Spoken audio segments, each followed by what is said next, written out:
Hi, this is Pete here at Raleigh and Helen's Musky Shop, and today we've got a special guest, an old friend of ours here at the Musky Shop, Joe Bucher. Good to have you, buddy. Hey, good to have you in the store, We talk Joe. about this lure and little modifications all day long because, you know, it's to me that's part of the fun of fishing is when you get into the little details of what, you know, how to make a bait work better or how to, you know, how to trigger a fish to strike. Let's face it, most musky guys know where a fish is. Yeah. You know, they get out there and go, oh yeah, I got one spotted. 45-incher off so-and-so's bar and everything. So they know the fish is there. The trick now is to get the fish to bite. Right. And that's where you play around with little hook sizes and all these different things. But sure. You know, and the shallow reader, the beauty of this bait, you know, is we designed it so it's got all this versatility. You can troll it, you can catch, you can throw it out, crank it, and reel it in, go into it. Just throw it out, crank it in, and actually, folks, it wasn't that long ago. You know, a couple decades ago, that's the way people fished this bait primarily. Is, you know, the crane baits and the gramalures that threw them out, cranked them in rapalas, threw it out, crank it in, and do a figure eight. And then guys started modifying this, you know, the traditional jerk bait style of fishing and adding this to it. And bass fishermen deserve some credit for that because it kind of started with the bass guys, you know, throwing these baits out and and then, you know, that started with throwing a rapala out on the surface and letting it sit and then. Remember? I mean, we did that growing up as a kid. It's still as deadly today. Sure. What musky guys, by the way, don't know, I've demonstrated this several times on my TV shows, that works with muskies too. Is, you know, most guys will throw a minnow bait out and keep it under the water, but you got a reluctant fish. A lot of times, one of the best things you can do, the biggest muskie I've ever taken on a shallow reader came this way. Threw it out, pulled it down, and let it float all the way back to the surface. And I was about to pull it down again, the fish swatted it right off the top. Yeah. So, few guys fish a bait this way. You know, Steve Heiting's very, very well known for that. You know, he calls it dead sticking. Yeah. And they do it about halfway back to the boat. But what I like to do is, if I'm fishing, for example, a tree with this bait, is cast it right next to the tree, and the first pull, leave slack line.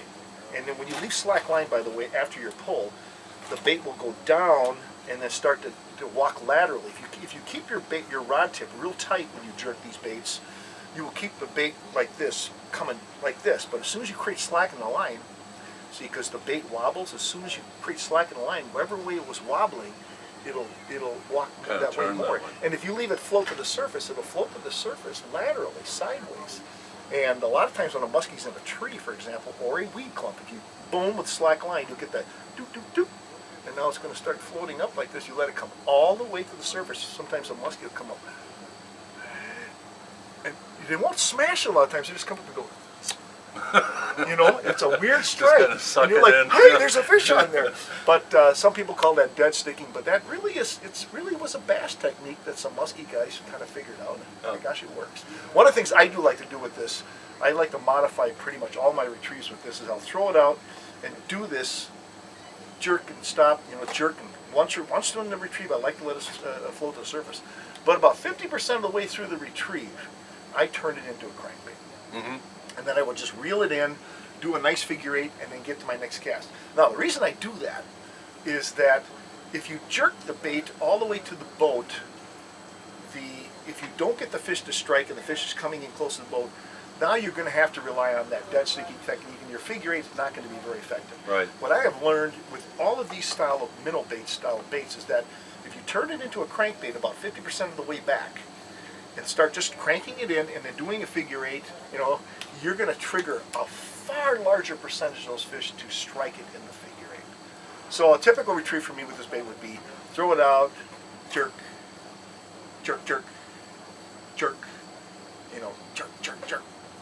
And then crank, crank, crank, all the way to the boat, figure eight real nice, you know, look around the bait, and then make the next cast.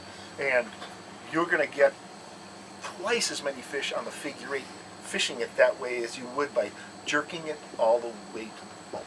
Now, when you're cranking, are you changing retrieve speed during that crank? You can. Yeah. You can. Yeah, you can. But you know, I think like what I'm getting at too is you just want to turn this bait into a crankbait. Okay.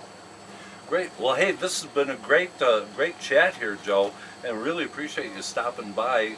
And hey, we're going to have to do some more of this, and I know we've got some more products that we want to talk about with you too. So, thanks a million for coming in. My pleasure. All right. Thanks. You bet. Thanks, folks. Hope you enjoyed our little talk here with Joe Bucher.